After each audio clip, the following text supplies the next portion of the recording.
കണ്ടാലും എല്ലാ നാളും ലോകാവസാനത്തോളം നമ്മോട് കൂടെ ഉണ്ട് എന്നരുളി ചെയ്ത വാഗ്ദത്തങ്ങളിൽ വിശ്വസ്തനായ നമ്മുടെ കർത്താവിൻ്റെ ധന്യനാമം വാഴ്ത്തപ്പെടട്ടെ. നമ്മുടെ പാപങ്ങൾക്ക് പരിഹാരമായി തന്നെത്താൻ ഏൽപ്പിച്ചു കൊടുത്ത, എന്നാൽ മരണപാശങ്ങളെ അറുത്ത് ഉയർത്തെഴുന്നേറ്റ കർത്താവായ യേശുക്രിസ്തുവിന്റെ നാമത്തിലുള്ള സ്നേഹ അഭിവാദനങ്ങളെ ഒരിക്കൽ കൂടെ ഏവർക്കും ആദരവോടുകൂടി അറിയിക്കുന്നു.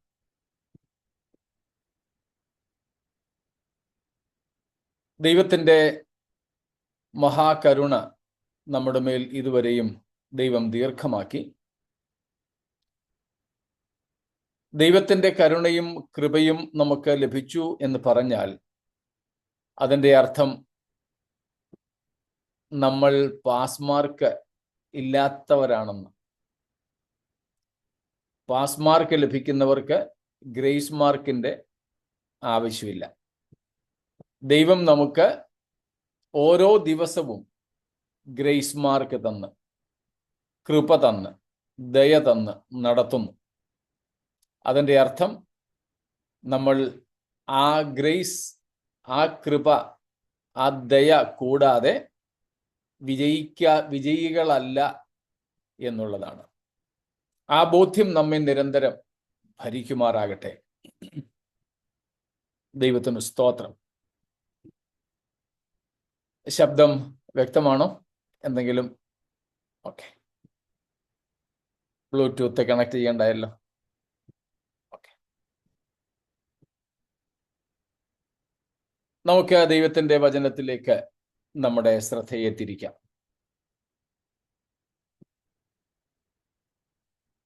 നമ്മൾ വെളിപ്പാട് പുസ്തകം 20-ാം അധ്യായത്തിൻ്റെ 4, 5, 6 വാക്യങ്ങളാണ് വായിച്ച് ധ്യാനിക്കുന്നത്. അതിൽ രേഖപ്പെടുത്തിയിട്ടുള്ള വിവിധ വിഷയങ്ങളിൽ നിന്ന് ആദ്യമായി നമ്മൾ ചിന്തിച്ചുകൊണ്ടിരിക്കുന്നത് മരിച്ചവരുടെ ഉയർത്തെഴുന്നേൽപ്പ് എന്നുള്ളതാണ്. മരിച്ചവരുടെ പുനരുത്ഥാനം, ഉദ്ധാരണം. സ്തോത്രം.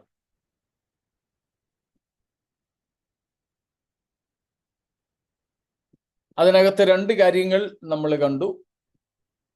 മരിച്ചവരുടെ ഉയർത്തെഴുന്നേൽപ്പ്. 2, ജീവനോടിരിക്കുന്നവരുടെ രൂപാന്തരം. ഇത് വിശുദ്ധന്മാരെ സംബന്ധിച്ച് മാത്രമേ ഉള്ളൂ. പാപത്തിൽ ജീവിക്കുന്ന ആർക്കും തന്നെ രൂപാന്തരം ഇല്ല. പാപത്തിൽ ജീവിച്ചിരിക്കുന്ന ആർക്കും തന്നെ രൂപാന്തരമില്ല. No transformation for any living sinner. മനസ്സിലായി കാണുമല്ലോ. ജീവനോടിരിക്കുന്നവർക്ക് രൂപാന്തരം ഉണ്ടാകുന്നത് വിശുദ്ധന്മാരോടുള്ള ബന്ധത്തിൽ മാത്രമാണ്, പാപികളോടുള്ള ബന്ധത്തിലല്ല. എന്നാൽ ഉയർത്തെഴുന്നേൽപ്പ് എന്നുള്ളത് വിശുദ്ധനെന്നും അശുദ്ധനെന്നും വ്യത്യാസമില്ലാതെ എല്ലാ മരിച്ചവർക്കും ലഭിക്കുന്നതാണ്. എന്നാൽ അതിൻ്റെ സമയങ്ങളും ക്രമങ്ങളും അതിൻ്റെ നിര വ്യത്യസ്തമാണെന്ന് മാത്രം. അത് നമ്മൾ കഴിഞ്ഞ ദിവസങ്ങളിൽ കണ്ടുകൊണ്ടിരിക്കുകയായിരുന്നു. ഈ ഉയർത്തെഴുന്നേൽപ്പുമായി ബന്ധപ്പെട്ട് പല വേദഭാഗങ്ങൾ ഉണ്ടെങ്കിലും ഏറ്റവും പ്രധാനപ്പെട്ട വേദഭാഗങ്ങളാണ് നമ്മൾ കഴിഞ്ഞ ദിവസങ്ങളിലൊക്കെ കണ്ടത്. അതിനെ ഒന്ന് എടുത്തു പറയാം. അങ്ങനെ നമ്മൾ ഇതുവരെ പറയാഞ്ഞതുകൊണ്ട്, അങ്ങനെ നമ്മൾ ഇതുവരെ എഴുതാഞ്ഞതുകൊണ്ടും ആ സൗകര്യത്തിന് വേണ്ടി ആ ഭാഗങ്ങളെ ഞാൻ ഒന്നും കൂടെ എടുത്തു പറയുന്നു.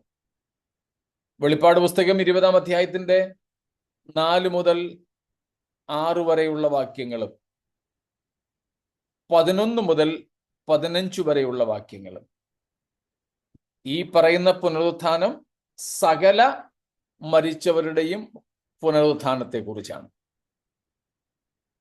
ഇന്നലെ തന്നെ നമ്മൾ അഞ്ചാമത്തെ വാക്യത്തിൽ 20-ാം അധ്യായത്തിന്റെ 5-ാമത്തെ വാക്യത്തിൽ വെളിപ്പാട് പുസ്തകത്തിൽ കണ്ടിരുന്നു. മരിച്ചവർ ശേഷമുള്ളവർ 1000 ആണ്ട് കഴിയുവോളം ജീവിച്ചില്ല, അല്ലെങ്കിൽ ഉയർത്തെഴുന്നേറ്റില്ല. അപ്പോൾ 1000 ആണ്ട് വാഴ്ചയ്ക്ക് മുൻപുള്ള ഒന്നാം പുനരുത്ഥാനവും 1000 ആണ്ട് വാഴ്ചയ്ക്ക്, യേശുക്രിസ്തുവിന്റെ 1000 ആണ്ട് വാഴ്ചയ്ക്ക് ശേഷമുള്ള മരിച്ചവരുടെ പുനരുത്ഥാനവും രണ്ടും കൂടെ ക്രോഡീകരിച്ചുകൊണ്ടാണ് ഞാൻ ഈ ഭാഗം പറഞ്ഞത്. വെളിപ്പാട് പുസ്തകം 20-ന്റെ 4 തൊട്ട് 6 വരെയും 11 തൊട്ട് 15 വരെയുമുള്ള വാക്യങ്ങൾ. അതുകൂടാതെ നമുക്ക് മരിച്ചവരുടെ ഉയർപ്പിനെ സംബന്ധിച്ച് കാണുവാൻ കഴിയുന്ന വേദഭാഗമാണ് യോഹന്നാന്റെ സുവിശേഷം 5-ാമത്തെ അധ്യായം 25 മുതൽ 29 വരെ. John 5:25 to 29. ആ ഭാഗങ്ങളിലും നാം മരിച്ചവരുടെ ഉയർത്തെഴുന്നേൽപ്പിനെ കുറിച്ച് യേശുക്രിസ്തു പ്രതിപാദിച്ച് കാണുന്നു.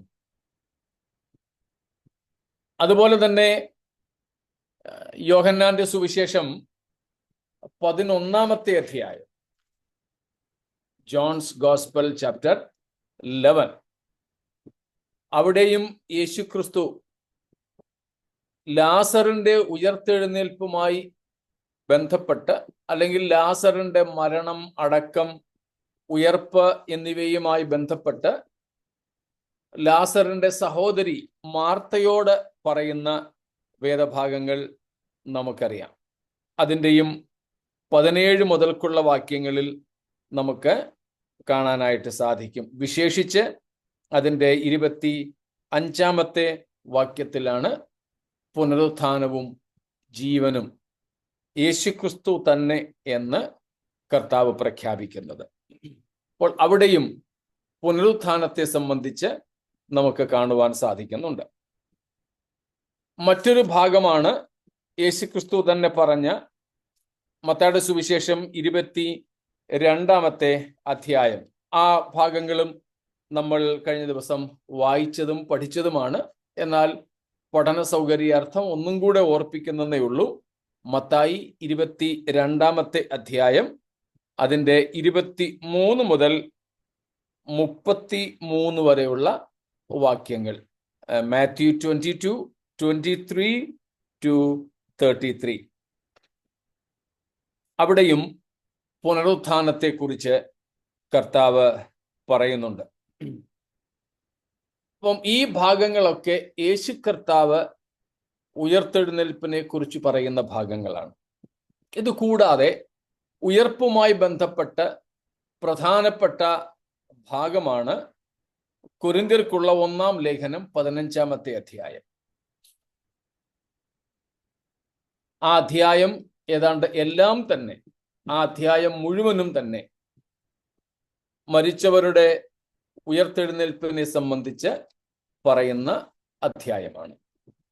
പുനരുത്ഥാനത്തെ സംബന്ധിച്ച പ്രധാനപ്പെട്ട ഒരു അധ്യായമാണ് ആ ഭാഗം. 2 കൊരിന്ത്യ ലേഖനം 5-ാം അധ്യായം മറ്റൊരു പ്രധാനപ്പെട്ട വേദഭാഗമാണ്. മരിച്ചവരുടെ ഉയർത്തെഴുന്നേൽപ്പുമായി ബന്ധപ്പെട്ടുള്ളത് 2 കൊരിന്ത്യർ 5-ാമത്തെ അധ്യായം. അതും നമ്മുടെയൊക്കെ മരണവീടുകളിൽ സാധാരണ വായിക്കുന്ന ഭാഗങ്ങളാണ്. അതുകൊണ്ടൊക്കെ തന്നെ നമുക്ക് ആ ഭാഗങ്ങൾ അറിയാം. അതിൻ്റെ 1 മുതൽ 10 വരെയുള്ള വാക്യങ്ങളാണ്. അപ്പോൾ അവിടെയും പുനരുത്ഥാനത്തെ സംബന്ധിച്ച് നമുക്ക് കാണാം. മറ്റൊന്നാണ് നമുക്കേറെ പരിചിതമായ 1 തെസലോനിക്ക ലേഖനം 4-ാം അധ്യായത്തിന്റെ 13 മുതൽ ഉള്ള വാക്യങ്ങൾ. 1 Thessalonians chapter 4 verses from 13.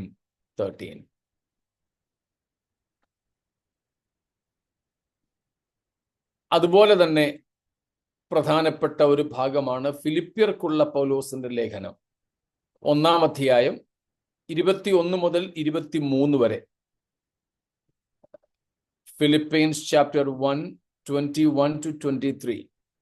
Also chapter 3, verses 20 and 21. മൂന്നാമത്തെ അധ്യായം 20-21 വാക്യങ്ങൾ. ഇങ്ങനെയുള്ള ചില വേദഭാഗങ്ങളാണ് മരിച്ചവരുടെ ഉയർത്തെഴുന്നേൽപ്പുമായി ബന്ധപ്പെട്ട് നമുക്ക് പ്രധാനമായും കാണുവാൻ കഴിയുന്ന വേദഭാഗങ്ങൾ. അപ്പോൾ ഒന്നിലധികം ഭാഗങ്ങളിൽ യേശുക്രിസ്തുവും അപ്പോസ്തലന്മാരും നമ്മുടെ മരണ പുനരുത്ഥാനത്തെക്കുറിച്ച് പ്രതിപാദിച്ചിട്ടുണ്ട്. അപ്പോൾ വേദപുസ്തകത്തിൻ്റെ കാതലായ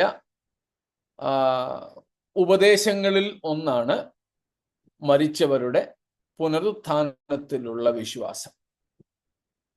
നിങ്ങൾക്കറിയാമായിരിക്കും, നമ്മുടെയൊക്കെ സഭകൾക്ക് അടിസ്ഥാന വേദോപദേശങ്ങൾ എന്ന് പറയുന്ന ഒരു ഉപദേശ സംഹിതയുണ്ട്. അടിസ്ഥാന ഉപദേശങ്ങൾ, ഫണ്ടമെന്റൽ ഡോക്ട്രിൻസ്. അടിസ്ഥാന ഉപദേശങ്ങൾ 7 എന്ന ഒരു നിലപാടാണ് പൊതുവെ പെന്തക്കോസ്ത് സഭകൾക്കുള്ളത്, പ്രത്യേകിച്ച് മലയാളി പെന്തക്കോസ്ത് സഭകൾക്ക്. പിന്നെ മലയാളി ബൈബിൾ സ്കൂളുകളിൽ പഠിക്കുകയോ മലയാളി പാസ്റ്റേഴ്സ് പഠിപ്പിക്കുകയോ ചെയ്യുന്ന ഉത്തരേന്ത്യക്കാരായ പെന്തക്കോസ്തുകാർക്കും അങ്ങനെ ഒരു ധാരണയുണ്ട്. അടിസ്ഥാന വേദോപദേശങ്ങൾ 7. നമ്മളതിനെക്കുറിച്ചും വിശദമായിട്ട് പഠിച്ചിട്ടുള്ളത് കൊണ്ട് മറ്റ് വിശദാംശങ്ങളിലേക്ക് ഞാൻ പോകുന്നില്ല. എന്നാൽ ആ 7 അല്ല നമുക്കുള്ള അടിസ്ഥാന ഉപദേശങ്ങളെന്ന് നമുക്കെല്ലാവർക്കും അറിയാം. അങ്ങനെയുള്ള അടിസ്ഥാന ഉപദേശങ്ങളിൽ ഒരു ഉപദേശമാണ് കർത്താവായ യേശുക്രിസ്തുവിൻ്റെ മടങ്ങിവരവിൽ മരിച്ചവരുടെ ഉയർപ്പിൽ ഞങ്ങൾ വിശ്വസിക്കുന്നു. യേശുക്രിസ്തുവിൻ്റെ 1000 ആണ്ട് വാഴ്ചയ്ക്ക് മുമ്പ്, യേശുക്രിസ്തുവിൻ്റെ 1000 ആണ്ട് വാഴ്ചയ്ക്ക് മുമ്പ് വിശുദ്ധന്മാർ നിത്യജീവനായും 1000 ആണ്ട് വാഴ്ചയ്ക്ക് ശേഷം സകല മരിച്ചവരും നിത്യശിക്ഷാവിധിക്കായും ഉയർത്തെഴുന്നേൽക്കുമെന്ന് ഞങ്ങൾ വിശ്വസിക്കുന്നു എന്ന ഒരു വിശ്വാസ പ്രഖ്യാപനം നമുക്കുണ്ട്. അത് നമ്മുടെ എല്ലാം സഭാ സംഘടനകളിലെ വിശ്വാസ പ്രമാണത്തിൽ ഉൾപ്പെടുത്തിയിരിക്കുന്ന ഒരു ഘടകമാണ്. It's an article in all of our declarations of faith or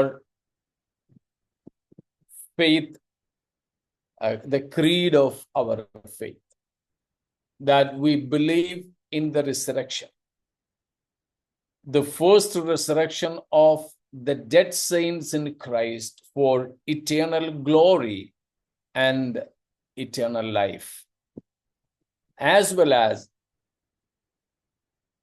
the resurrection of all the dead for eternal shame and eternal doom. ഇത് നമ്മുടെ വിശ്വാസത്തിൻ്റെ ഒരു പ്രധാന ഘടകമാണ്. അടിസ്ഥാന ഉപദേശത്തിൽ പെടുന്നതാണ് മരിച്ചവരുടെ ഉയർത്തെഴുന്നേൽപ്പ് എന്നുള്ളത്. മരിച്ചവരുടെ ഉയർത്തെഴുന്നേൽപ്പ്. അപ്പോൾ അങ്ങനെ അടിസ്ഥാനപരമായ ഒരു വിശ്വാസമാണ് നമ്മുടേത്, മരിച്ചവരുടെ ഉയർപ്പ് എന്നുള്ളത്. ആ ഉയർപ്പിന്റെ രീതി നമ്മൾ കഴിഞ്ഞ ദിവസം കണ്ടിരുന്നു. കർത്താവായ യേശു ഉയർത്തത് അക്ഷരീകമായിട്ടായിരുന്നത് കൊണ്ട് നാമും അതേപോലെ തന്നെ ഉയർത്തെഴുന്നേൽക്കും. ആ ഭാഗങ്ങളും നമ്മൾ ഇന്നലെ കണ്ടു. ഒടുവിൽ അതേ സംബന്ധിച്ച് ഒരു ചോദ്യം ഉണ്ടായിരുന്നത്,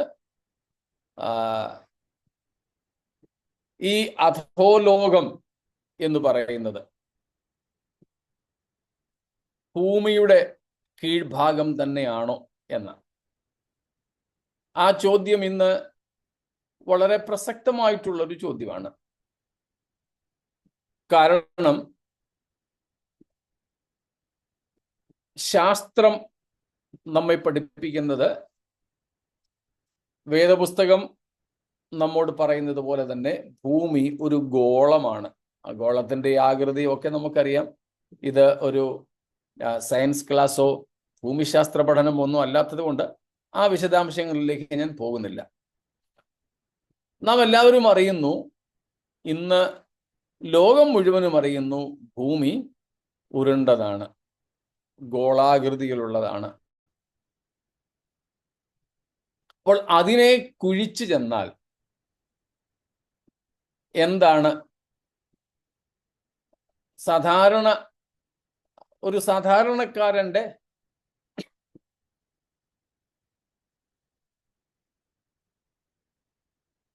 ഒരു സാധാരണക്കാരന്റെ ഭാഷയിൽ അല്ലെങ്കിൽ ആശയത്തിൽ ചിന്തിച്ചാൽ, ഇവിടെ നിന്ന് കുഴിച്ച് താഴോട്ട് ചെന്നാൽ മറ്റേതെങ്കിലും ഒരു രാജ്യമോ ഭൂഖണ്ഡമോ ലഭിക്കും. ഇല്ലെങ്കിൽ ഏതെങ്കിലും സമുദ്രമായിരിക്കും കിട്ടുന്നത്. എന്ന് വെച്ചാൽ ഭൂമി ഗോളാകൃതിയിലുള്ളതായതുകൊണ്ട് ഇതിനകത്തിനി എവിടെയാ, ഇതിനകത്ത് എന്തൊക്കെ ഉണ്ട് എന്നുള്ള കാര്യമൊക്കെ ശാസ്ത്രലോകം നമ്മോട് പറഞ്ഞിട്ടുണ്ട്. അതുവെച്ച് ഇങ്ങേയറ്റം യാതനാസ്ഥലത്തെ അല്ലെങ്കിൽ അധോലോകം അല്ലെങ്കിൽ പാതാളം എന്നതിനെ മാത്രമല്ല, നരകം, സ്വർഗം എന്നിവയെ പോലും ഇതെവിടെയാണ് എന്ന് ചിന്തിക്കുന്നവരുണ്ട്. അങ്ങ് സ്വർഗം ഉയരത്തിലാണെന്ന് പൊതുവെ നമ്മൾ ധരിക്കുന്നു.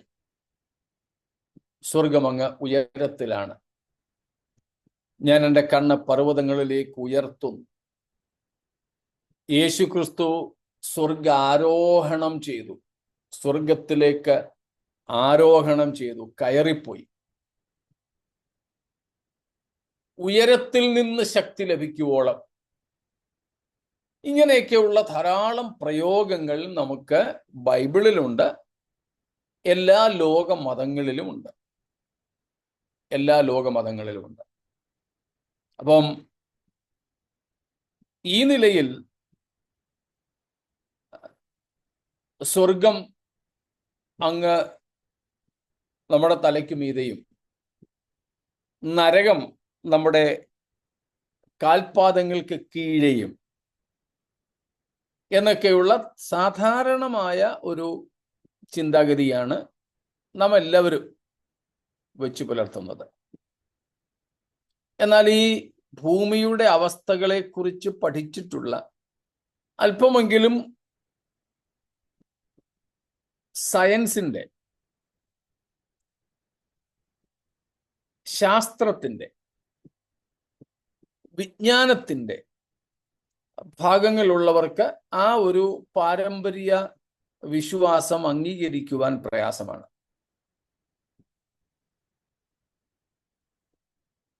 അതുകൊണ്ട് ഞാൻ മനസ്സിലാക്കുന്നത്, നേരത്തെ നമ്മൾ പറഞ്ഞിട്ടുള്ളതാണ്, സ്വർഗവും നരകവും മറ്റ് രണ്ട് പ്ലാനറ്റുകളാണ്.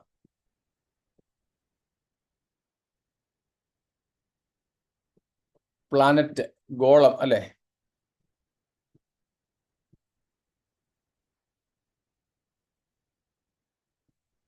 മറ്റ് രണ്ട്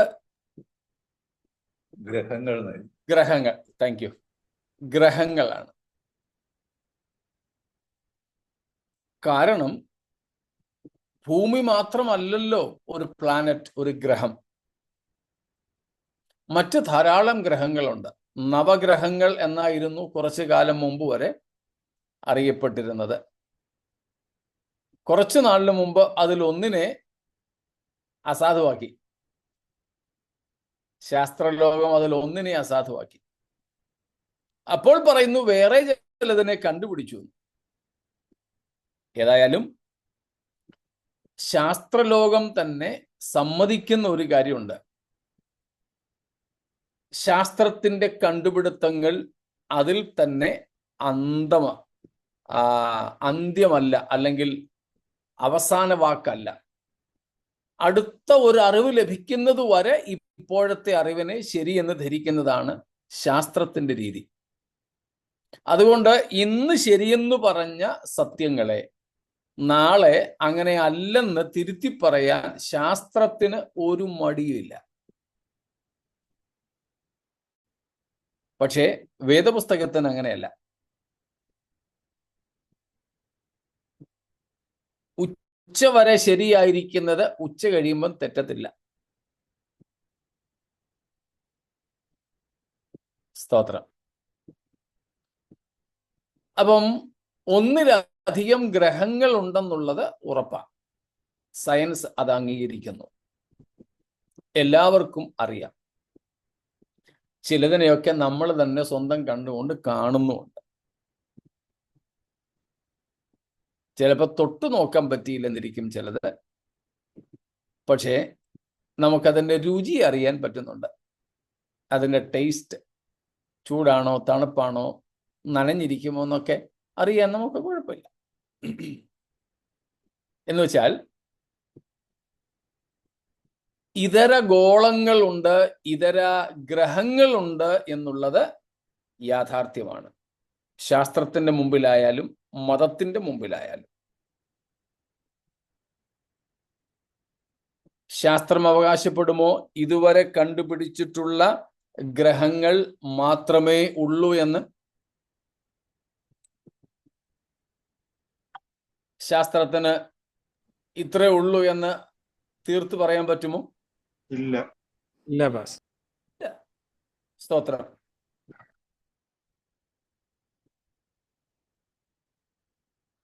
പറ്റത്തില്ല.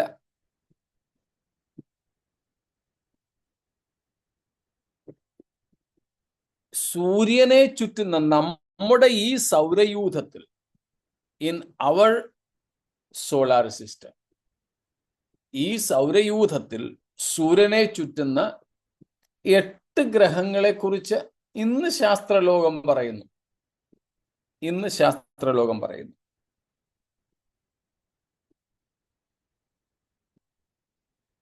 ഇതുപോലെ ഇതുവരെ ശാസ്ത്രത്തിന് കണ്ടുപിടിക്കാൻ കഴിഞ്ഞിട്ടില്ലാത്ത, ചിലപ്പോൾ ശാസ്ത്രത്തിന് കണ്ടുപിടിക്കാൻ കഴിയാത്തതുമായ വേറെ പ്ലാനറ്റുകൾ ദൈവം സൃഷ്ടിച്ചിട്ടുണ്ട്. ആരും നിഷേധിക്കത്തില്ലത്. ദൈവം സൃഷ്ടിച്ചെന്നുള്ളത് ചിലപ്പോൾ നിരീശ്വരവാദി നിഷേധിച്ചേക്കാം. പക്ഷേ മനുഷ്യന് ഇതുവരെ കണ്ടെത്താൻ കഴിയാഞ്ഞതും കണ്ടെത്തുവാൻ കഴിയാത്തതുമായ, ഇതുവരെ കഴിഞ്ഞിട്ടില്ലാത്തതും മേലിൽ കഴിയാത്തതുമായ ഒന്നോ ഒന്നിലധികമോ ഗ്രഹങ്ങളെയാണ് ദൈവം ഈ നിലകളിൽ സ്വർഗമായിട്ടോ നരകമായിട്ടോ യാതനാസ്ഥലമായിട്ടോ കീഴെയോ മേലെയോ ഉള്ള പാതാളമായിട്ടോ ഒക്കെ ചിത്രീകരിക്കുന്നത്. അതുകൊണ്ട് എൻ്റെ വ്യക്തിപരമായ അഭിപ്രായം, ഇന്നലത്തെ ചോദ്യത്തിന്, ഈ ഭൂമിയുടെ അധോഭാഗങ്ങൾ എന്ന് പറയുന്നത് ഭൂമി കിഴിച്ചു ചെന്നാൽ കിട്ടുന്ന ഒരു സ്ഥലം എന്ന് ചിന്തിക്കുന്നതിനേക്കാൾ ദൈവം നീതിമാന്മാരുടെ നിത്യതയ്ക്കും ദുഷ്ടന്മാരുടെ നിത്യശിക്ഷാവിധിക്കും വേണ്ടി നേരത്തെ തന്നെ തയ്യാറാക്കിയിട്ടുള്ള ഭൂമിക്ക് പുറത്തുള്ള ഏതോ ഗ്രഹമാണ് ഇവ എന്ന് ഞാൻ ഇന്നുവരെ, നാളെ ഇതിനേക്കാൾ മറ്റെന്തെങ്കിലും ഗ്രഹണയോഗ്യമായത്, സ്വീകാര്യമായത് ലഭിച്ചാൽ അന്നൊരു പക്ഷേ എൻ്റെ ആശയം മാറിയേക്കാം. ഇല്ലാത്ത പക്ഷം ഞാൻ ഈ പറഞ്ഞതാണ് ഇതിനെ സംബന്ധിച്ചിട്ടുള്ള എൻ്റെ വേദപുസ്തകത്തിൽ നിന്ന് മനസ്സിലാക്കുവാൻ സാധിക്കുന്ന കാര്യം. പക്ഷേ പുതിയ ആകാശവും പുതിയ ഭൂമിയും കണ്ടു എന്ന് പറയുന്നു. കൂടാതെ പുതിയൊരു ഭൂമിയെ കണ്ടെത്തിയെന്ന് ഇപ്പോൾ പറയുന്നു. അതെ, അങ്ങനെ ധാരാളം ഗ്രഹങ്ങൾ ഇപ്പോൾ തന്നെ ഉണ്ടാവും. അതിന് നല്ല ഉദാഹരണമാണല്ലോ സൂര്യൻ. നമ്മുടെ സൂര്യൻ എത്രമാത്രം തീവ്രതയോടെ കത്തിജ്വലിക്കുന്ന ഒരു ഗോളമാണ്, ഒരു ഗ്രഹമാണ്. എത്ര വർഷമായി അത് കത്തിക്കൊണ്ടിരിക്കുക. അത് കത്തിത്തീരും, അത് നമുക്കറിയാം. അതിൽ ഇന്ധനം തീരാൻ പോവുക, അത് ശാസ്ത്രലോകവും അംഗീകരിക്കുന്നു. എന്നാൽ ഒരു ഭാഗം എത്രയോ നൂറ്റാണ്ടുകളായി ഈ സൂര്യൻ കത്തിക്കൊണ്ടിരിക്കുന്നു. അപ്പം അതൊരു ചെറിയ തെളിവാണ് സൂര്യനെ പോലെ ഗന്ധകം കത്തുന്ന ഒരു ഗ്രഹം തമ്പുരാന് തയ്യാറാക്കിയാൽ മതിയല്ലോ നരകത്തിനും. അതിലെ ഒരു വിങ് യാതനാസ്ഥലമായിട്ടും മാറ്റിയാൽ മതിയല്ലോ. അതിന് പ്രയാസമൊന്നുമില്ലല്ലോ. അതുപോലെ സ്വർഗം. അതുകൊണ്ട് ഞാൻ വ്യക്തിപരമായിട്ട് വിശ്വസിക്കുന്നത് ഇതാണ്.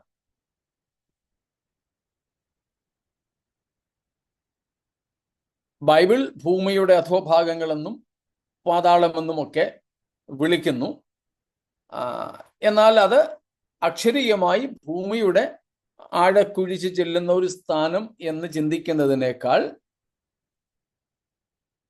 ഇങ്ങനെ ചിന്തിക്കുന്നതാണ് കൂടുതൽ യുക്തിസഹവും. അപ്പോൾ തന്നെ അത് വേദപുസ്തക വിപരീതമല്ലതാനും.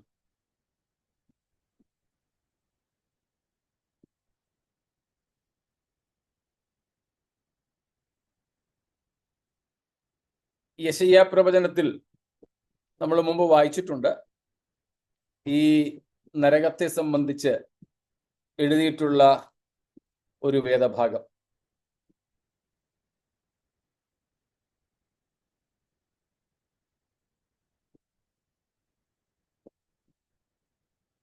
മുപ്പതാം അധ്യായത്തിന്റെ 33-ാമത്തെ വാക്യം, 30:33.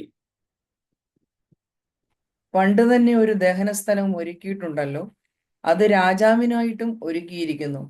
അവൻ അതിനെ ആഴവും വിശാലവും ആക്കിയിരിക്കുന്നു. അതിന്റെ ചിതയിൽ വളരെ തീയും വിറകും ഉണ്ട്. യഹോവയുടെ ശ്വാസം ഒരു ഗന്ധക നദി പോലെ അതിനെ കത്തിക്കും. ഇത് നരകത്തെ സംബന്ധിച്ചിട്ടുള്ള സൂചനയായിട്ടാണ് വേദപഠിതാക്കൾ മനസ്സിലാക്കുന്നത്. പണ്ട് തന്നെ ഒരു ദഹന സ്ഥലം ഒരുക്കിയിട്ടുണ്ടല്ലോ.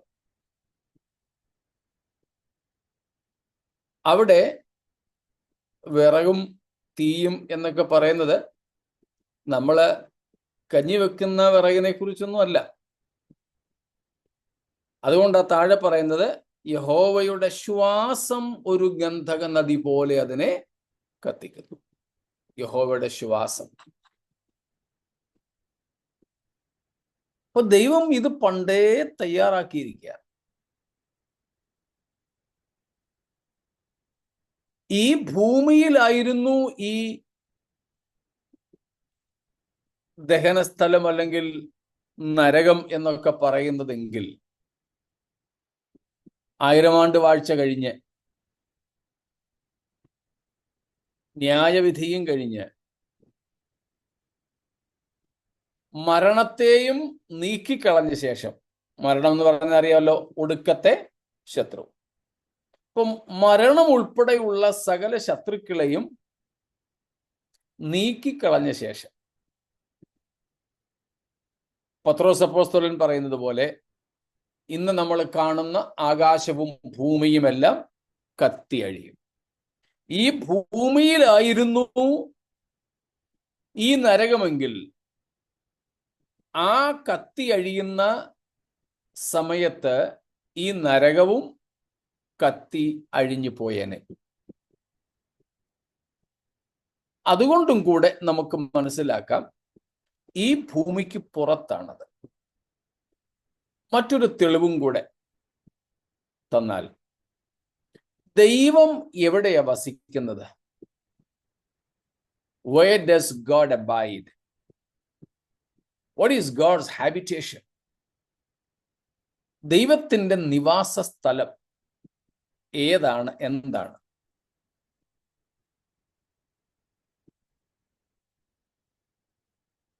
നമ്മൾ അതിനെ സ്വർഗമെന്ന് വിളിക്കുന്നു.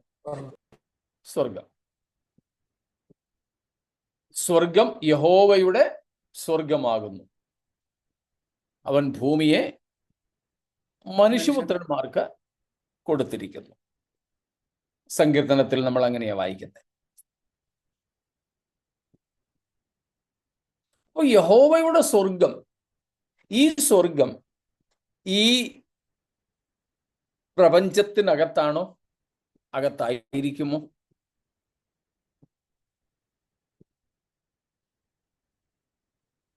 സാധ്യത തീരെ കുറവാണ്. ഇന്ന് നമ്മൾ കാണുന്ന, നമ്മൾ അറിയുന്ന ഈ സൃഷ്ടിക്കപ്പെട്ട ലോകത്തിന് പുറത്ത്, ചിലപ്പോൾ നമ്മുടെ കൊച്ചു തലയിൽ കയറാൻ പ്രയാസമായിരിക്കും, ഈ സൃഷ്ടിക്കപ്പെട്ട ലോകം, ദ ക്രിയേറ്റഡ് വേൾഡ്, സൃഷ്ടിക്കപ്പെട്ട ലോകം, ഈ സൃഷ്ടിക്കപ്പെട്ട ലോകത്തെ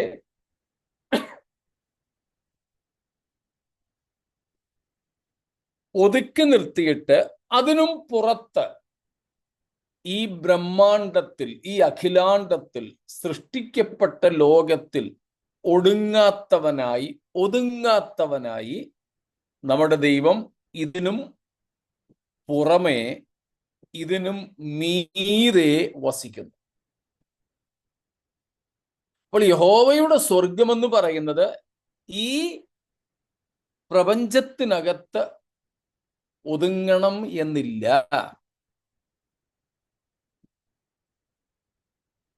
ഈ അഖിലാണ്ടത്തിന് അതീതനായി നിലനിൽക്കുന്നു. അതുപോലെ ഈ യാതനാസ്ഥലത്തെയോ നരകത്തെയോ ഈ പ്രപഞ്ചത്തിന്, നമ്മൾ ഇന്ന് കാണുന്ന ഈ ഗ്രഹങ്ങൾക്ക് പുറമെ ഏതെങ്കിലും ഗ്രഹമായിട്ട് മനസ്സിലാക്കുന്നതിൽ തെറ്റില്ല.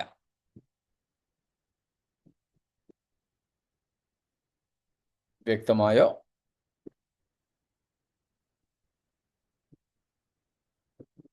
സ്വർഗത്തെക്കുറിച്ച് അല്പം കൂടെ കാര്യങ്ങൾ നമ്മൾ 21-ാം അധ്യായത്തിലേക്ക് വരുമ്പോൾ ചിന്തിക്കുന്നുണ്ട്, നിത്യതയുമായി ബന്ധപ്പെട്ട്.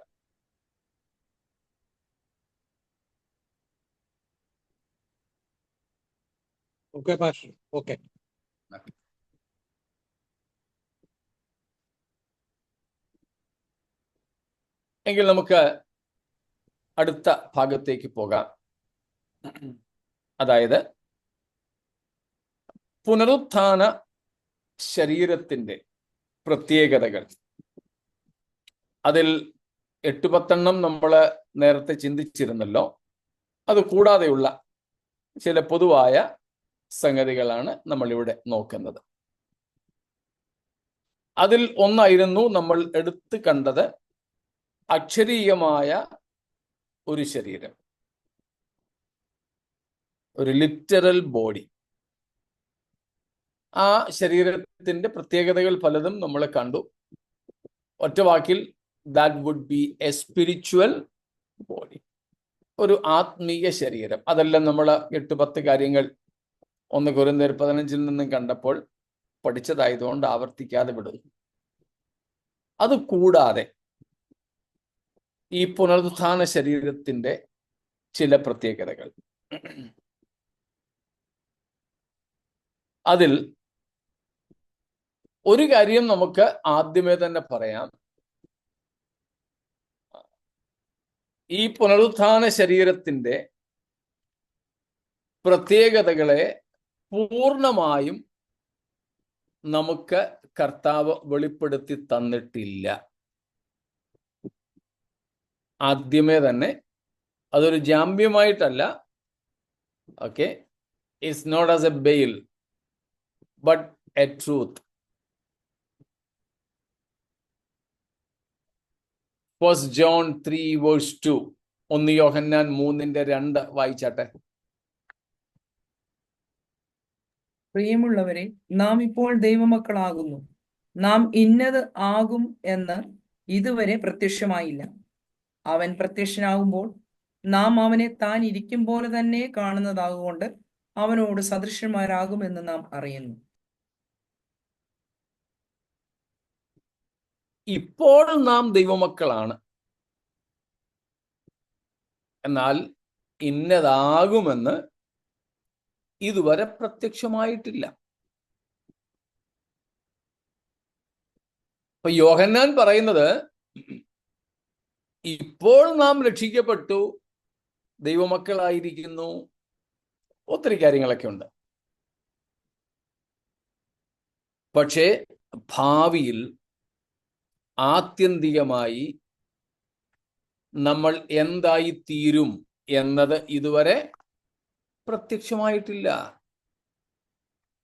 അതുകൊണ്ടാണ് പറഞ്ഞത്, ഈ പുനരുത്ഥാന ശരീരത്തിന്റെ പൂർണ്ണമായ കാര്യങ്ങൾ നമുക്കറിയില്ല. നമ്മൾ ഈ പഠിക്കുന്നതൊക്കെ അംശമായത് മാത്രമാണ്. നമുക്ക് വിശ്വസിക്കുവാൻ അത്യാവശ്യമായ കാര്യങ്ങളൊക്കെ തമ്പുരാൻ നമ്മുടെ അകത്ത് തന്നിട്ടുണ്ട്.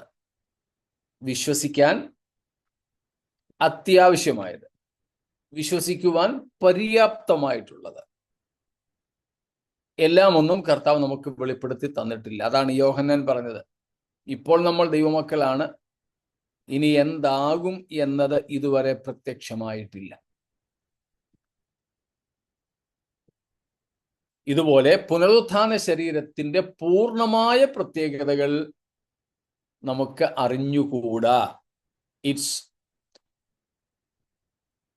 Not known completely. പൂർണ്ണമായും നമുക്ക് ഇതേ സംബന്ധിച്ച് അറിയില്ല. നമ്മൾ അറിയാത്തത് കൊണ്ടാണ് നമ്മൾ വിശ്വസിക്കുന്നതും പ്രത്യാശിക്കുന്നതും. സ്തോത്രം. Since we don't know about our eternal future completely, we hope and we believe. നമ്മുടെ വിശ്വാസത്തിനും നമ്മുടെ പ്രത്യാശയ്ക്കും അടിസ്ഥാനവും കൂടെ ഈ ഒരു ഘടകമാണ്. ഏത് ഘടകം? നാം എന്താകും എന്നത് ഇതുവരെ പൂർണ്ണമായും വെളിപ്പെട്ടിട്ടില്ലാത്ത കാര്യം. പിന്നെ നമുക്ക് വെളിപ്പെടുത്തിയിട്ടുള്ളതിൽ 10 കാര്യങ്ങളാണ് 1 കൊരിന്ത്യർ 15 നിന്നും നമ്മൾ പഠിച്ചത്. കൂടാതെ വേറെ ചില സംഗതികൾ നമുക്ക് അറിയാവുന്നത്, we have only some apprehensions about the body we will receive after resurrection. These are apprehensions about the resurrected body. പുനരുത്ഥിത ശരീരത്തെക്കുറിച്ചുള്ള അനുമാനങ്ങളാണ് നമുക്കുള്ളത്. ദൈവവചനത്തിൽ വെളിപ്പെടുത്തിയിട്ടുള്ള കുറച്ച് കാര്യങ്ങളുണ്ട്, പക്ഷേ എല്ലാം ദൈവം വെളിപ്പെടുത്തിയിട്ടില്ല. മനസ്സിലാവുന്നുണ്ടല്ലോ? അതിൽ ചിലതാണ് നമ്മൾ ഇതിനോടകം കണ്ടു കഴിഞ്ഞത്. അത് കൂടാതെയുള്ള ചിലത് നമ്മളിപ്പോൾ 1 യോഹന്നാൻ 3:2 വായിച്ചതുപോലെ, it will be a Christ like body. Yesu ക്രിസ്തുവിന്റെ ശരീരത്തോട് സമാനമായ ശരീരമായിരിക്കും. ക്രിസ്തുവിൻ്റെതിനോട് സമാനമായ ശരീരമായിരിക്കും നമ്മുടെയും പുനരുത്ഥാന ശരീരം. നമ്മളിപ്പോൾ വായിച്ച വാക്യം തന്നെ അതിന് തെളിവാണ്. വേറെ പല വാക്യങ്ങളും ഉണ്ടല്ലോ, ഇന്നലെയും നമ്മൾ കണ്ടത്. അതായത് യേശുക്രിസ്തുവിന്റെ ഉയർത്തെഴുന്നേറ്റ ശരീരത്തിന് സമാനമാണ് നമുക്കും ലഭിക്കുവാൻ പോകുന്ന ശരീരം എങ്കിൽ, ആ ശരീരത്തിന്റെ പ്രത്യേകതകൾ മനസ്സിലാക്കാൻ നമുക്ക് ആരെ നോക്കിയാൽ മതി? യേശുവിനെ നോക്കിയാൽ മതി. അപ്പോൾ യേശുക്രിസ്തുവിന്റെ പുനരുത്ഥിത ശരീരത്തിലേക്ക് നമുക്കൊന്ന് നോക്കാം. നമുക്കതിനെക്കുറിച്ച് അറിയാം. അതിൽ ഒന്നാമത്തെ സംഗതി എന്ന് പറയുന്നത് it was a glorious body. തേജസ്സുള്ള ശരീരമായിരുന്നു യേശുവിൻ്റെത്.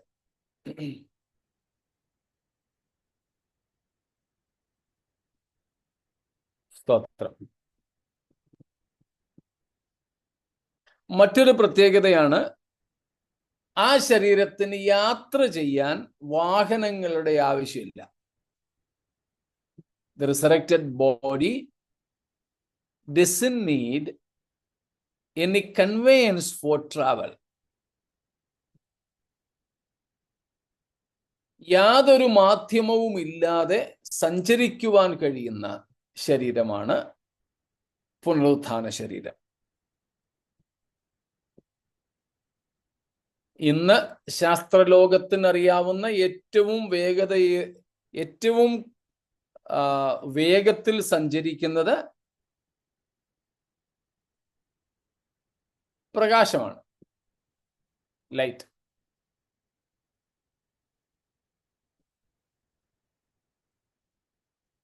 എന്നാൽ പ്രകാശത്തെക്കാൾ വേഗതയിൽ സഞ്ചരിക്കാൻ കഴിയുന്ന ഒരു ആത്മീയ ശരീരമായിരിക്കും പുനരുത്ഥാന ശരീരം.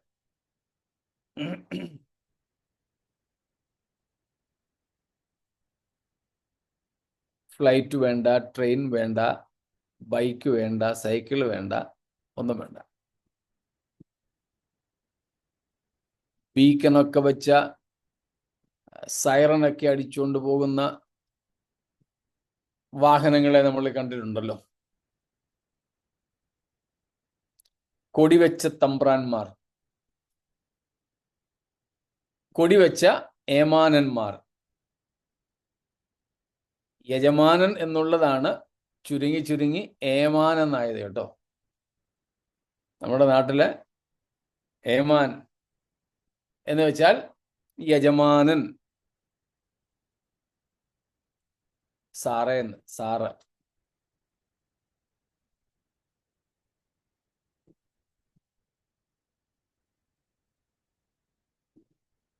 അപ്പം ഇന്ന് നമ്മൾ കാണുന്ന അധികാരികളൊക്കെ ഇതുപോലെയുള്ള ഭയങ്കര വാഹനങ്ങളിൽ സഞ്ചരിക്കുന്നു. അവർക്ക് എസ്കോർട്ട് പോകുന്നവരുണ്ട്. എന്നാൽ പുനരുത്ഥാന ശരീരത്തിന് ഇതുപോലെ സഞ്ചരിക്കുവാൻ യാതൊരു മാധ്യമങ്ങളും ആവശ്യമില്ല, വാഹനങ്ങളൊന്നും വേണ്ട. സ്തോത്രം. അതുപോലെ മറ്റൊന്നാണ്, ഈ ശരീരത്തിന്, ഈ പുനരുത്ഥാന ശരീരത്തിന് പ്രവേശിക്കുവാൻ തുറന്ന വാതിലുകളുടെ ആവശ്യമില്ല. വാതിൽ അടച്ചിട്ടിരിക്കുന്ന ഇടത്തും പ്രത്യക്ഷമാകുവാൻ കഴിയുന്ന ശരീരമായിരിക്കും പുനരുത്ഥാന ശരീരം. നമ്മളത് കാണുന്നുണ്ട് യോഹന്നാൻ 20:19 വാക്യത്തിൽ. ജോൺ 20:19.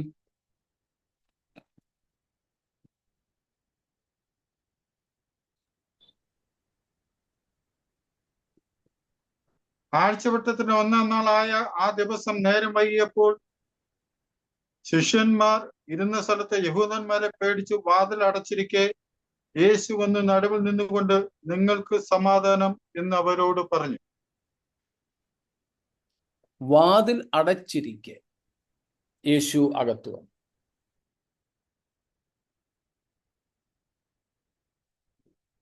എല്ലാ വാതിലുകളും അടഞ്ഞിരുന്നാലും ഈ പുനരുത്ഥാന ശരീരങ്ങൾക്ക് പ്രവേശിക്കുവാൻ തുറന്ന വാതിലുകൾ ആവശ്യമില്ല. അപ്പൊ യാത്ര ചെയ്യാൻ വാഹനം വേണ്ട, പ്രവേശിക്കുവാൻ വാതിലും വേണ്ടാത്ത ശരീരം. പിന്നെ നാം കാണുന്നത്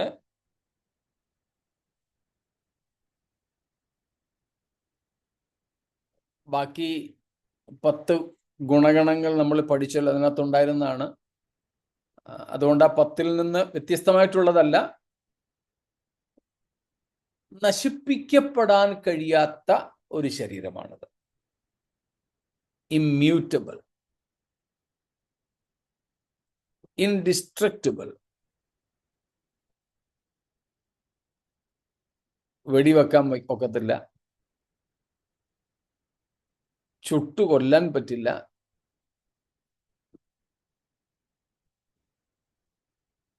അപ്പോൾ അങ്ങനെയുള്ള ഒരു ശരീരം.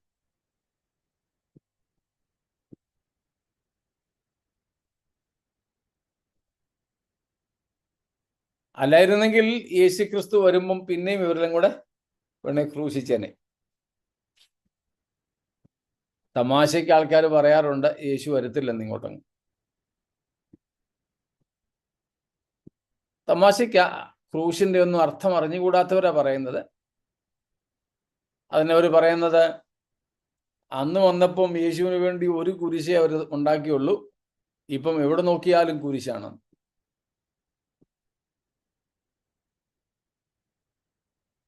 സ്തോത്രം. കർത്താവ് ഇനി വരുമ്പോൾ ക്രൂശിക്കപ്പെടാൻ സാധിക്കുന്ന ഒരു ശരീരത്തിലല്ല. യേശുവിന്റെ ഉയർത്തെഴുന്നേറ്റ ശരീരം അമർത്യമായതായിരുന്നു.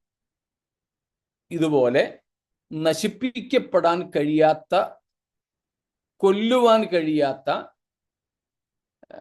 ദഹിപ്പിക്കുവാൻ കഴിയാത്ത ശരീരമായിരിക്കും നമുക്ക് ലഭിക്കുവാൻ പോകുന്നത്. സ്തോത്രം. പുനരുത്ഥാന ശരീരത്തിന്റെ പ്രത്യേകതകളെ കുറിച്ചാണ് നമ്മൾ നോക്കിക്കൊണ്ടിരുന്നത്. മറ്റൊന്ന്, ആ ശരീരത്തിൽ, പുനരുത്ഥാന ശരീരത്തിൽ അസ്ഥിയും മാംസവും ഒക്കെ കാണുമോ?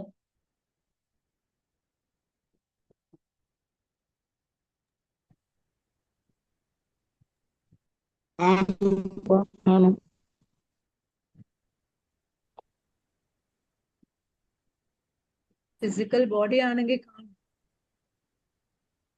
ഇല്ല എന്ന് പറയും. എന്റെ വിശ്വാസത്തിൽ കാണാൻ സാധ്യതയില്ല. തെറ്റാണെങ്കിൽ തിരുതാം. അസ്ഥിയും മാംസം ഉണ്ടെല്ലാം കഴിക്കുകയും ചെയ്യാം. ഭക്ഷണം കഴിക്കാൻ പറ്റുന്ന ശരീരമാണല്ലോ. അതെ. അല്ല, അന്നേരം അവരുടെ കൂടെ ഈ യേശു ഭക്ഷണം കഴിച്ചോ? കൂട്ടുകാരെന്തോട്ടെ ഭക്ഷണമൊക്കെ ഒരുക്കി വെച്ചെന്നല്ലാതെ കഴിച്ചെന്ന് വല്ലതും ഉണ്ടോ അവിടെ? I don't know. ഉണ്ടല്ലോ. കറക്റ്റബിൾ.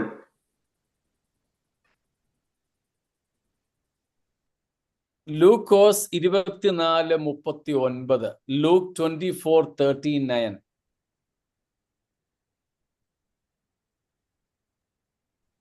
എന്റെ കയ്യും കാലും നോക്കി അറിവീൻ. അതല്ലേ? വായിച്ചു. എന്നെ തൊട്ടു നോക്കുവീൻ, എന്നിൽ കാണുന്നത് പോലെ ഭൂതത്തിന് മാംസവും അസ്ഥിയും ഇല്ലല്ലോ എന്ന് പറഞ്ഞു. അപ്പോൾ ഉയർത്തെഴുന്നേറ്റ യേശുക്രിസ്തുവിന്റെ പുനരുത്ഥാന ശരീരത്തിന് എന്തുണ്ടായിരുന്നു? മാംസവും അസ്ഥി. മാംസവും അസ്ഥി.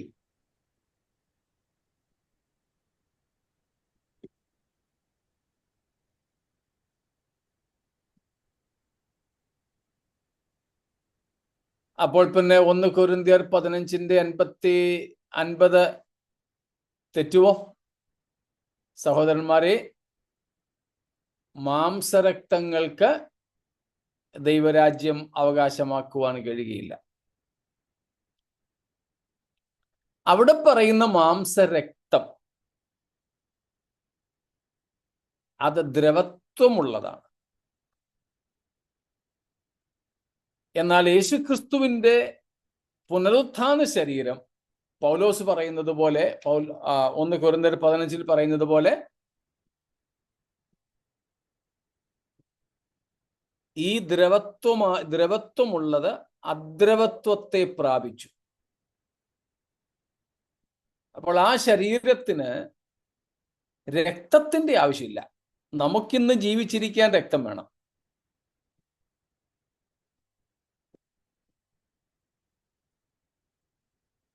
അപ്പം അസ്ഥിയും മാംസവും ഒക്കെ ഉള്ള ഒരു ശരീരമാണ് നമുക്ക് ലഭിക്കുവാൻ പോകുന്നത് എന്ന് യേശുക്രിസ്തുവിന്റെ ശരീരത്തെ നോക്കി നമുക്ക് മനസ്സിലാക്കുവാൻ സാധിക്കും.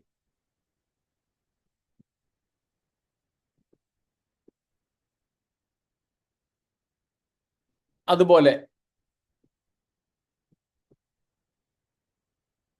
ഇപ്പോ നമ്മുടെ ഇടയിൽ പറഞ്ഞതുപോലെ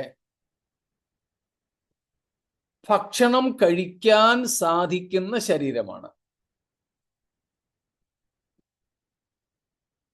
ബോഡി ഇൻ വിച്ച്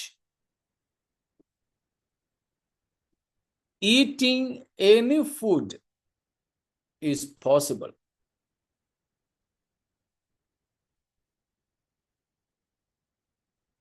ഏത് ഭക്ഷണവും കഴിക്കുവാൻ പര്യാപ്തമായ ശരീരമാണ്.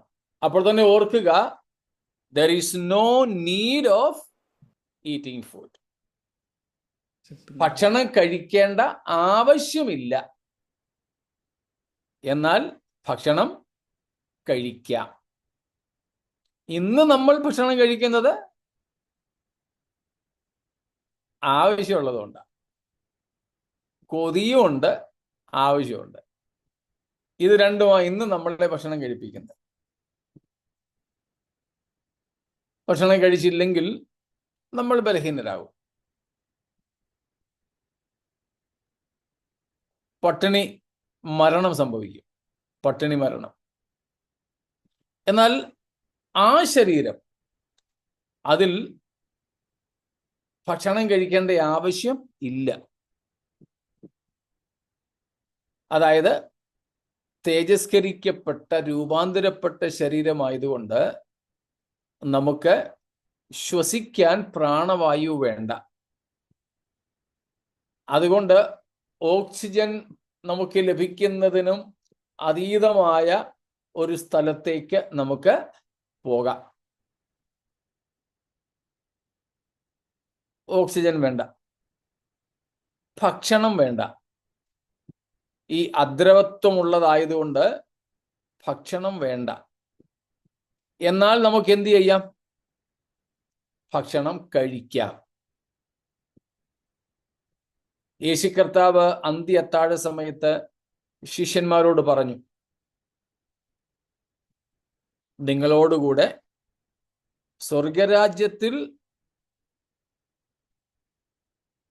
പന്തിക്ക് ഇരിക്കുന്നത് വരെ ഞാൻ ഇനി മുന്തിരിവള്ളിയുടെ അനുഭവം അനുഭവിക്കുകയില്ല, കൈക്കൊള്ളുകയില്ല. എന്ന് വെച്ചാൽ കർത്താവിനോട് കൂടെ നമ്മൾ എത്തുന്ന സമയത്ത് വീണ്ടും മുന്തിരിവള്ളിയുടെ അനുഭവം കർത്താവ് അനുഭവിക്കും എന്നത്രേ. അതുപോലെ വെളിപ്പാട് പുസ്തകത്തിന്റെ ആദ്യ അധ്യായങ്ങൾ 2-3 അധ്യായങ്ങളിൽ നമ്മൾ ആവർത്തിച്ച് സഭകൾക്കുള്ള പ്രതിഫല വാഗ്ദത്തങ്ങളിൽ കാണുകയുണ്ടായി. ജയിക്കുന്നവന് ഞാൻ മറഞ്ഞിരിക്കുന്ന മന്ന തിന്മാൻ കൊടുക്കും, ജീവവൃക്ഷത്തിന്റെ ഫലം തിന്മാൻ കൊടുക്കും എന്നൊക്കെ. അപ്പോൾ അവിടെ സ്വർഗരാജ്യത്തിൽ നമുക്ക് ഭക്ഷണമൊക്കെ കിട്ടും. പിന്നെ ഇവിടുത്തെ പോലെ ഉള്ള എന്താണ് പറയുന്നത്, ഇൻസ്റ്റന്റ് ഫുഡോ ജങ്ക് ഫുഡോ ഒന്നും ആയിരിക്കത്തില്ല. അവിടുത്തേത് ജീവവൃക്ഷത്തിന്റെ ഫലവും അങ്ങനെയുള്ള കാര്യങ്ങളാണ്. ഏതായാലും ഭക്ഷിക്കാൻ കഴിയുന്ന ശരീരത്തിലായിരിക്കും നാം പുനരുത്ഥാന അനുഭവം പ്രാപിക്കുന്നത്.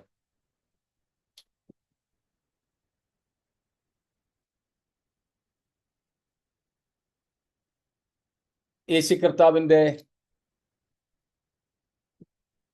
ആഗ്രഹം ആ അന്ത്യത്താഴത്തിൽ കർത്താവ് ശിഷ്യന്മാരോട് പറഞ്ഞത് നാം കാണുകയുണ്ടായി, അല്ലെങ്കിൽ നമുക്കവിടെ കാണാനായിട്ട് സാധിക്കും. ലൂക്കോസ് തന്നെ 24-ാമത്തെ അധ്യായം 40 നമ്മളിപ്പം വായിച്ചത് 39 40-ാം വാക്യം അതിനോട് ചേർത്തുണ്ട്. 41, 42, 43 വായിച്ചാട്ടെ. അവർ സന്തോഷത്താൽ വിശ്വസിക്കാതെ അതിശയിച്ചു നിൽക്കുമ്പോൾ അവരോട്, തിന്നുവാൻ വല്ലതും ഇവിടെ നിങ്ങളുടെ പക്കൽ ഉണ്ടോ എന്ന് ചോദിച്ചു. അവർ ഒരു ഖണ്ഡം വറുത്ത മീനും തേൻകട്ടിയും അവന് കൊടുത്തു. അത് അവൻ വാങ്ങി അവർ കാൺകെ തിന്നു. സ്തോത്രം. അപ്പോൾ യേശുക്രിസ്തു ഉയർത്തെഴുന്നേറ്റ ശേഷം ശിഷ്യന്മാരോട് കൂടെ ഭക്ഷണം കഴിച്ചു.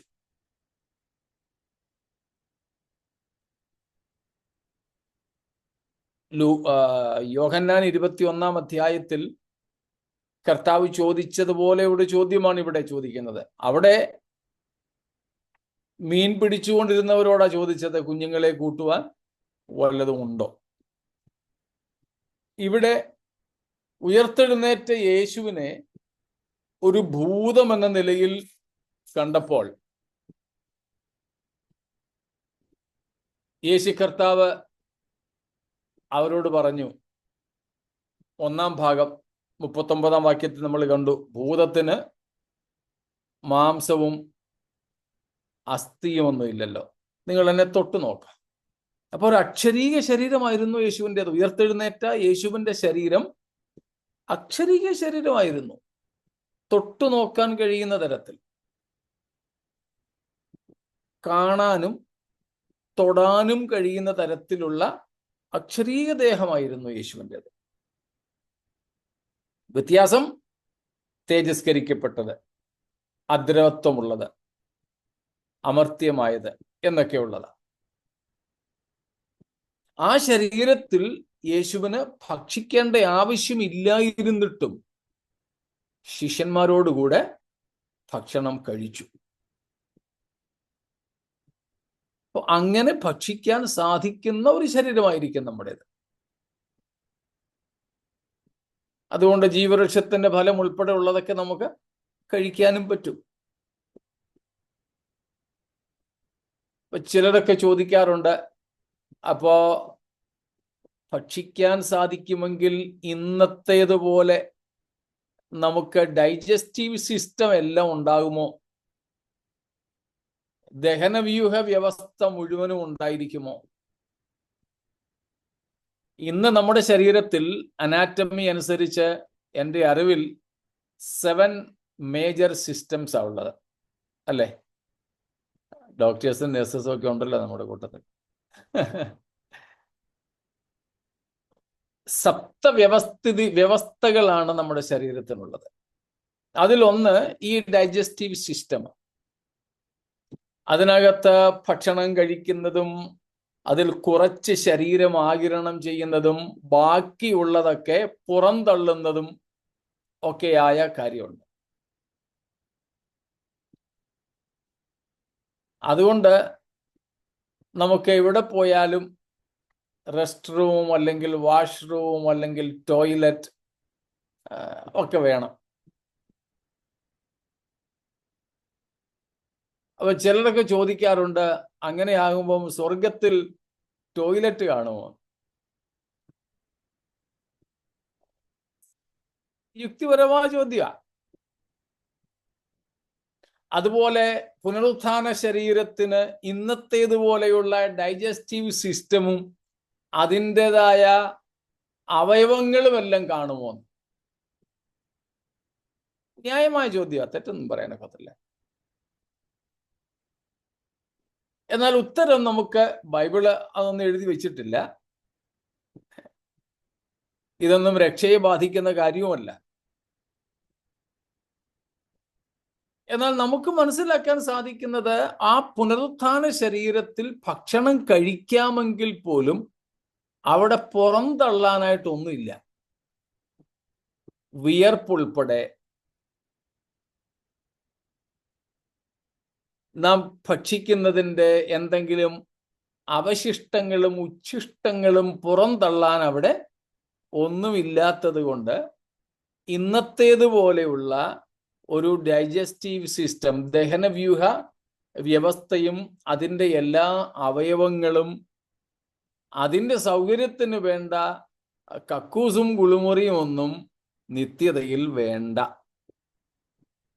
Nothing to lose, nothing to waste. Okay, ഒന്നും നശിപ്പിക്കാൻ, നഷ്ടപ്പെടുത്താൻ, കേടാക്കാൻ ഇല്ലാത്ത ഒരവസ്ഥയായിരിക്കും അത്. ഇതെല്ലാം നമ്മൾ ചിന്തിക്കുന്നത് ഇന്ന് നമ്മൾ ഈ ചെറിയ ബുദ്ധിയിൽ ഈ പരിമിതപ്പെട്ട അവസ്ഥയിൽ കഴിയുന്നു എന്നതാണ്. മുമ്പേ നമ്മൾ പറഞ്ഞല്ലോ, സഞ്ചരിക്കാൻ വാഹനം വേണ്ടെന്ന്. പ്രകാശ വേഗതയേക്കാൾ കൂടുതൽ വേഗത്തിൽ പുനരുത്ഥാന ശരീരത്തിന് സഞ്ചരിക്കാൻ സാധിക്കും. ഇത് പലയിടത്തും ഞാൻ പറഞ്ഞിട്ടുള്ളപ്പോൾ സംശയ നിവാരണം എന്ന നിലയിൽ, അത്ഭുതം എന്ന നിലയിലും ചോദിച്ചൊരു ചോദ്യം, നമുക്ക് അപ്പം നിമിഷ നേരം കൊണ്ട് എവിടെ എത്താം അല്ലേ? അതെ, അപ്പം നമുക്ക് നിമിഷ നേരം കൊണ്ട് അമേരിക്ക വേണപ്പോ അല്ലേ പോകാം. പക്ഷേ ദുഃഖകരമായ സത്യം, എവിടുത്തെ കാര്യമാ പറയുന്നേ? പുനരുത്ഥാന ശരീരത്തിലെ കാര്യം, സ്വർഗത്തിലെ കാര്യം. പക്ഷെ അവിടുത്തെ കാര്യത്തെയും ഇപ്പോൾ നമ്മൾ താരതമ്യപ്പെടുത്തുന്നത് എന്തുമായിട്ടാ? ഭൂമിയിലെ അമേരിക്കയും സ്വിറ്റ്സർലൻഡും ഒക്കെ ആയിട്ടാ. കണ്ടോ, നമ്മുടെ സ്വർഗീയ കാര്യങ്ങളാണെങ്കിലും നമ്മൾ എവിടെ അടിഞ്ഞുകൂടി കിടക്കുന്നു. അപ്പൊ ഇതുപോലെയുള്ള ചോദ്യങ്ങളോ സംശയങ്ങളോ നമുക്കുണ്ടാകുന്നത് ഈ മാനുഷിക പരിമിതിയിൽ നിന്നാണെന്ന് മനസ്സിലാക്കിക്കൊള്ളുക. ഇപ്പൊ നമ്മുടെ ശരീരത്തിന് ഇന്നത്തെ പോലെ ഉള്ള പല അവയവങ്ങളും ആ ശരീരത്തിൽ കാണില്ല. കാരണം അതിൻ്റെ ഒന്നും ആവശ്യം ഇല്ല, ഇൻക്ലൂഡിങ് റീപ്രൊഡക്റ്റീവ് സിസ്റ്റം. പ്രത്യുൽപാദന വ്യവസ്ഥ ഉൾപ്പെടെ പല വ്യവസ്ഥകളും അവയവങ്ങളും ആവശ്യമില്ലാത്ത, അതുകൊണ്ട് അവയൊന്നും ഇല്ലാത്ത ഒരു ശരീരമായിരിക്കും നമുക്ക് ലഭിക്കാൻ പോകുന്നതെന്ന് നമുക്ക് മാന്യമായി മനസ്സിലാക്കാം. ഇതിനെക്കുറിച്ചൊന്നും ചിന്തിച്ചാരും തലപുകയ്ക്കണ്ട. ഇത് വെറും ഒരു അറിവിന് വേണ്ടി, ഒരുപക്ഷെ ചോദ്യങ്ങൾ വരുന്നതിന് മുമ്പ് ഞാനങ്ങ് പറഞ്ഞേ ഉള്ളൂ. പലയിടത്തും പലരും ചോദിച്ചിട്ടുള്ള ഒരു ചോദ്യം അങ്ങ് പറഞ്ഞെന്ന് മാത്രമേ ഉള്ളൂ.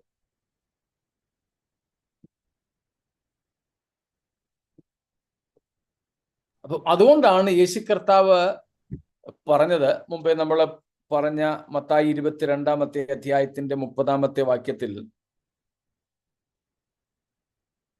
നമുക്ക് ലഭിക്കുവാൻ പോകുന്ന ശരീരം ദൂതതുല്യമായ ശരീരമായിരിക്കും.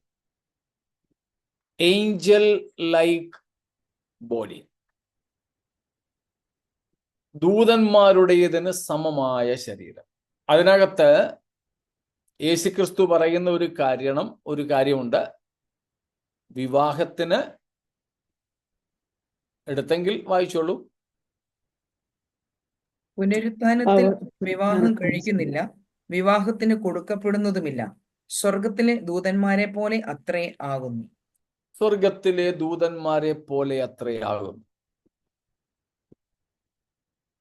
അതുകൊണ്ടാണ് ഞാൻ പറഞ്ഞത്, റീപ്രൊഡക്റ്റീവ് സിസ്റ്റംസും അതുമായി ബന്ധപ്പെട്ട ഇമോഷൻസ് പോലും, വികാരങ്ങൾ പോലും, അതുമായി ബന്ധപ്പെട്ട വികാരങ്ങൾ കേട്ടോ, വേറെ വികാരം ഇല്ലെന്നല്ല, ഇതുമായി ബന്ധപ്പെട്ട ലൈംഗിക വികാരങ്ങളോ അല്ലെങ്കിൽ ജഡീകമായ വികാരങ്ങളോ ഒന്നുമില്ലാത്ത ഒരു ശരീരമായിരിക്കും നമുക്ക് ലഭിക്കുന്ന ശരീരം.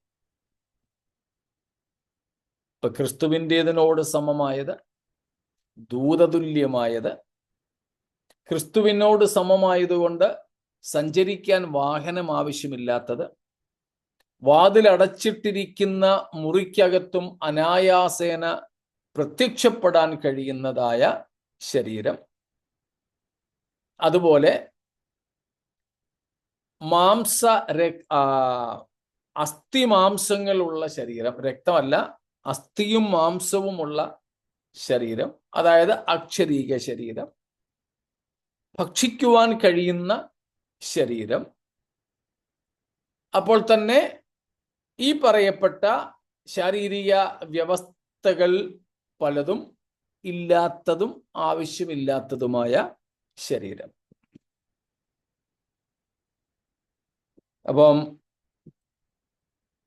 അങ്ങനെയുള്ള ഒരു ശരീരം. അതിന് മറ്റൊരു പ്രത്യേകതയാണ്, ഇറ്റ് ഈസ് റെക്കഗ്നൈസബിൾ. നമുക്ക് തിരിച്ചറിയാൻ കഴിയുന്ന ശരീരമായിരിക്കും. അതും പലരും ചോദിക്കാറുണ്ട്. നമുക്ക് പരസ്പരം തിരിച്ചറിയാൻ പറ്റുമോ? അറിയാൻ പറ്റും. ഭാര്യയും ഭർത്താവും അവിടെ ചെന്നാൽ തമ്മിൽ തിരിച്ചറിയാം. പക്ഷേ എന്തില്ല? ഭൂമിയിൽ ഭാര്യ ഭർത്താക്കന്മാർ തമ്മിലുള്ള ആ ഒരു അടുപ്പമോ വൈകാരികമായ അടുപ്പമോ ഒന്നും ഇല്ല.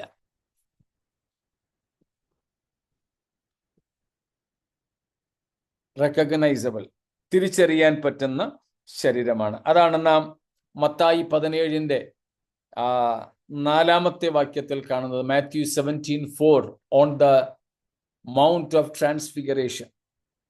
മരുരൂപമലയിൽ ഏലിയാവിനെയും മോശയെയും ശിഷ്യന്മാർ തിരിച്ചറിഞ്ഞു. അതുപോലെ ലൂക്കോസ് 16 അധ്യായത്തിൽ ലാസറിന്റെയും ധനവാന്റെയും കാര്യം കർത്താവ് പറയുമ്പോൾ ധനവാൻ ലാസറിനെ തിരിച്ചറിഞ്ഞു.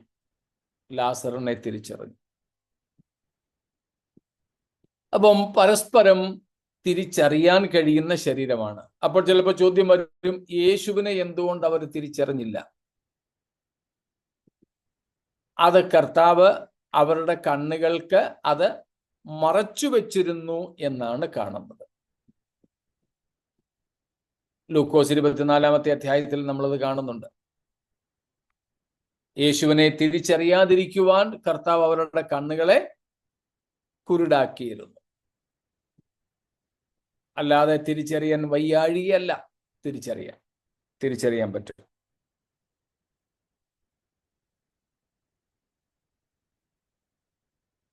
അപ്പം ഇങ്ങനെയുള്ള പ്രത്യേകതകൾ നിറഞ്ഞ ഒരു ശരീരമായിരിക്കും നമുക്ക് ലഭിക്കാൻ പോകുക. പുനരുത്ഥാന ശരീരത്തിന്റെ ചില പ്രത്യേകതകളാണ് നമ്മളിപ്പോൾ ചിന്തിച്ചത്. എന്തെങ്കിലും ചോദ്യങ്ങളുണ്ടോ? മാസ്റ്ററെ, യാത്രയ്ക്ക് ശരവേഗത്തിൽ പോകാമെന്ന് പറയുമ്പോൾ ഇതിന്റെ കൺട്രോൾ ആരാ? നമ്മൾ തന്നെ തോന്നുന്നിടത്തോട്ടങ്ങ് പോവാം? ആരെങ്കിലും നമ്മളെ നിയന്ത്രിക്കുന്നുണ്ടോ? പോകാമെന്നും പറയും കമാൻഡ് തരുന്നുണ്ടോ? അതോ നമ്മളങ്ങ് പോവാ എവിടെയെങ്കിലും? ഇന്ന് പോലും ഈ ജഡത്തിൽ പോലും ഒരു യഥാർത്ഥ ഭക്തന്റെ നിയന്ത്രണം ആരാ ഏറ്റെടുത്ത് നടത്തുന്നത്? കർത്താവാ. നമ്മൾ തോന്നുന്നിടത്തേക്ക് പോകുകയല്ല. അങ്ങനെയെങ്കിൽ സർവവും 1 കൊരിന്ത്യർ 15 അധ്യായത്തിന്റെ 26 മുതൽക്കുള്ള വാക്യങ്ങളിൽ നമ്മൾ കഴിഞ്ഞതിനങ്ങേ ആഴ്ചയും വായിച്ചിരുന്നു. സകലവും തനിക്ക് കീഴ്പ്പെട്ടു വന്ന ശേഷം ക്രിസ്തു എന്ത് ചെയ്യും? രാജ്യം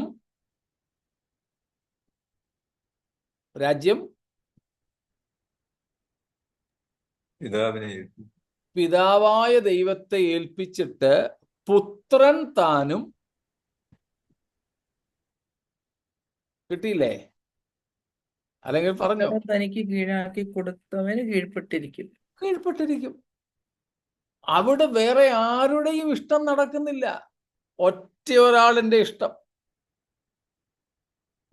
ദൈവത്തിന്റെ ഇഷ്ടം.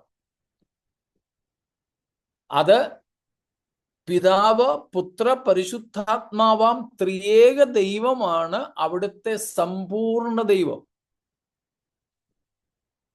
നമ്മെ മുഴുവനും നിയന്ത്രിക്കുന്നത്, നമ്മുടെ സകല കാര്യങ്ങളുടെയും നിയന്ത്രിതാവ് അവിടെ ദൈവമല്ലാതെ വേറെ ആരുമില്ല. നമ്മുടെ സമ്പൂർണ്ണ ആളത്വം, ആത്മാവ്, ദേഹി, ദേഹം, നമ്മുടെ വികാരങ്ങൾ, വിചാരങ്ങൾ, ആഗ്രഹങ്ങൾ, തീരുമാനങ്ങൾ എല്ലാം നിയന്ത്രിക്കുന്നത് ഈ ദൈവമായിരിക്കും. സ്തോത്രം.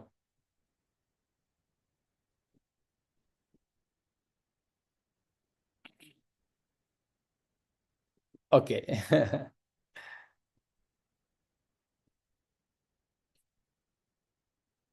മറ്റെന്തെങ്കിലും?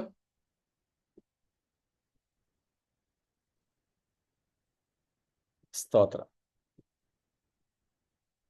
എങ്കിൽ നമുക്ക് ഈ ക്രിസ്തുവിൻ്റെതിനോട് സമമായ ശരീരം അല്ലെങ്കിൽ ക്രിസ്തുവിൻ്റെ സ്വരൂപത്തോട് അനുരൂപമായി രൂപാന്തരപ്പെടാനുള്ള സാധ്യത നമ്മുടെ മുൻപിലുള്ളത് കൊണ്ട് ആയതിനു വേണ്ടി നമുക്ക് ക്രിസ്തു സമാനമായ ഒരു ജീവിതം ഈ ഭൂമിയിൽ നയിപ്പാനും ക്രിസ്തുവിൻ്റെതിനോട് സമമായ മഹത്വ ശരീരം നിത്യതയിൽ പ്രാപിപ്പാനും നമുക്ക് സമർപ്പിക്കാം. ദൈവം നമ്മെ ഈ വചനങ്ങളാൽ അനുഗ്രഹിക്കുമാറാകട്ടെ.